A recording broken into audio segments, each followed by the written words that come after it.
திருப்பூரில் டாஸ்மாக் கடை பணியாளர்கள் காலவரையற்ற வேலை நிறுத்த போராட்டம் தொடங்கியது. நாள் ஒன்றுக்கு 2 கோடி ரூபாய் வருவாய் இழப்பு.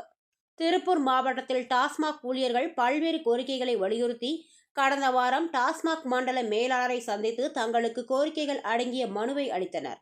அதில் குறிப்பாக காலி பாட்டில் பைபேக் திட்டத்தை உடனடியாக ரத்து செய்ய வேண்டும். இத்திட்டத்தினால் ஊழியர்களுக்கு கூடுதல் பணிசுமையும் காலதாமதமும் ஏற்படுகிறது. வெளி முகமைகள் மூலமாக மட்டுமே பாட்டில்களை சேகரிக்க வேண்டும். தற்போது மாவட்டத்தில் நீதிமன்ற உத்தரவுப்படி மூடப்பட்டுள்ள சுமார் 30 டாஸ்மாக் கடைகளை சேர்ந்த 150க்கும் மேற்பட்ட ஊழியர்களுக்கு உடனடியாக வேறு துறைகளில் மாற்று பணி வழங்க வேண்டும். மேலும் இரவு 10 மணிக்கு கடைகள் மூடப்படும் போது போலீசார் உடனடியாக கடைகளை அடைக்க வற்புறுத்துகின்றனர். ஆனால் கடைகளில் 20 முதல் 40 லட்சம் ரூபாய் மதிப்பிலான சரக்குகள் இருக்கும் நிலையில் அன்றாட விற்பனை விவர கணக்குகளை சரிபார்த்து அரசுக்கு அறிக்கை அனுப்ப 1.5 மணி நேரம் வரை தேவைப்படுகிறது. எனவே இரவு 10 மணிக்கு மேல் கணக்குகளை சரிபார்க்க அவகாசம் தர வேண்டும் அல்லது இரவு 9 மணிக்கே விற்பனையை நிறுத்த அனுமதிக்க வேண்டும். ஊழியர்களுக்கு போதிய பாதுகாப்பு வழங்கப்பட வேண்டும். 23 வருடங்களுக்கும் மேலாக பணிபுரியும் ஊழியர்களுக்கு தற்போது மிக குறைந்த ஊதியமே வழங்கப்படுகிறது.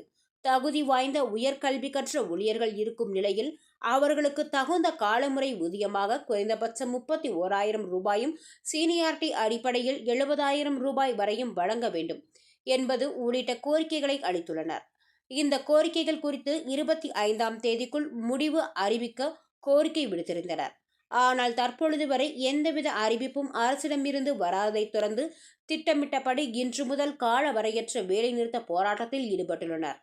திருப்பூர் மாவட்டத்தில் உள்ள 197 டாஸ்மாக் கடைகளும் பூட்டப்பட்டு கடைகளின் சாவியை டாஸ்மாக் மண்டல மேலாளர்களிடம் ஒப்படைக்க டாஸ்மாக் ஊழியர்கள் திருப்பூர் அங்கேரிபாளையம் சாலையில் உள்ள டாஸ்மாக் மண்டல அலுவலகத்திற்கு வருகை தந்துள்ளனர். தொடர்ந்து போராட்டத்தில் ஈடுபட வாய்ப்புள்ளது என்பதால் இன்று நடக்கக்கூடிய டாஸ்மாக் பணியாளர் கூட்டுக்குழு சார்பாக அனைத்து கடைகளும் கடையடைப்பு போராட்டம் நடத்தி நாங்கள் அலுவலகத்தில் சாவி ஒப்படைக்கிறதுக்காக வந்திருக்கிறோம்.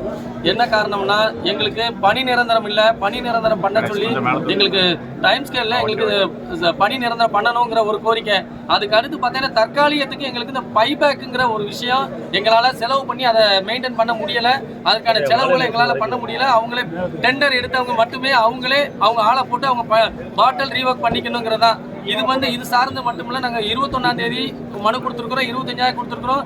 எந்தவித காம்ப்ரமைஸுக்கும் எந்த பேச்சுவார்த்தைக்கும் அழைக்காத காரணத்தின் காரணமாக அனைத்து ஊழியர்களும் 197 கடை திருப்பூர் நடைபெற்றுகின்ற 197 கடைகளுமே இன்னைக்கு கடை அடைத்து தங்களுடைய பணியை செய்யாத கடை அடைத்து இங்கே வந்து அலுவலகத்தில் சாவி ஒப்படைக்கிறதுக்காக வந்திருக்கிறோம். மேலும் இன்றைக்கு 4 டிஸ்ட்ரிக்ட்ல இதே மாதிரி போராட்டம் இன்னைக்கு நடக்குது. ஈரோட்டில் நேற்றும் இன்னும் தொடர்ந்து நடந்துட்டு இருக்குது.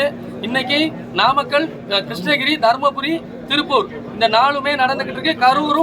கரூரும் சேலம் பிளஸ் கோவை 3மே இன்னைக்கு என்னங்கிற சொல்றேன்னு இருக்காங்க. இதுக்கு விரைவில் தீர்வு காண முடியவில்லை என்றால் தமிழ்நாடு முழுவதும் இந்த கடையடைப்பு போராட்டம் தொடரும். அதிகாரிகள் மட்டத்தில் என்ன சொல்லியிருக்காங்க? அதிகாரி மட்டத்தில் என்ன சொல்லியிருக்காங்க? இப்போ அதிகாரி மட்டத்தில் இது 6 மாசமா சொல்லிக்கிட்டு இருக்கிறாங்க. எங்களுக்கு டைம் வேணும்னு அதுக்கான ஸ்டெப் என்ன எடுத்தாங்கிறது எங்களுக்கு இப்போ வரைக்கும் ரிப்ளை ஆகலைங்க. வருவாய் இழப்பு இன்னைக்கு ஒரு நாளைக்கு ஒரு டிஸ்ட்ரிக்ட்க்கு சுமார் 1.5 கோடியிலிருந்து 2 கோடி ரூபாய் அரசு வருமான இழப்பு ஏற்படும். ஊழியர்கள் எத்தனை பேர் ஸ்ட்ரைக்ல சார்? சுமார் ஒரு 1100 பேர்கிட்ட நாங்கள் அனைத்து கடையுமே வந்திருக்கிறோம். இப்போ இது இவங்க தீர்வு சொல்ற வரைக்கும் காலவரையற்ற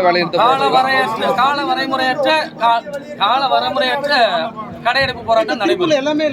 எல்லாமே 197 கடையுமே லாக் ஆகுது.